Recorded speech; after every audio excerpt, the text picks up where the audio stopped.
आज सर्वांना माहीत आहे की ॲसिडिटी आपल्याला होते, परंतु ती कशामुळे होते, त्याची कारणं काय आहे ते आज मी तुम्हाला थोडक्यात सांगणार आहे. ते पहिलं कारण आहे तेलकट, तिखट, मसालेदार, कोल्ड्रिंक्स असे आपण घेतलं तर ॲसिडिटी होते. दुसरी गोष्ट आहे एक वेळ जेवण करणं किंवा अवेळी जेवण करणं किंवा एकदाच जेवण जास्त करणं त्यानेही ॲसिडिटी होते. तिसरं कारण आहे रात्रीचं उशिरा जेवण करणं आणि रात्रीचं जास्त वेळ जागणं आणि सकाळी उशिरा उठणं यानेही ॲसिडिटी होते. चौथं कारण आहे ते म्हणजे जे धूम्रपान करतात त्यांना जास्त ॲसिडिटी होते. पाचवं कारण आहे ते म्हणजे अल्कोहोल घेणाऱ्याला जास्त ॲसिडिटी होते.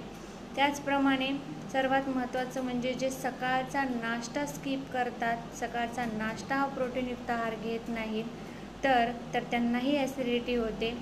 तर ही अशी कारणं आहेत ॲसिडिटीची. आणि सर्वात महत्त्वाचं एक लास्ट मी तुम्हाला कारण सांगणार आहे ते म्हणजे आपल्या ते ध्यानातच नसतं, मनात नसतं, कुठेच नसतं, परंतु त्यामुळे सुद्धा आपल्याला ॲसिडिटी होते आणि ते म्हणजे स्ट्रेस लेवल.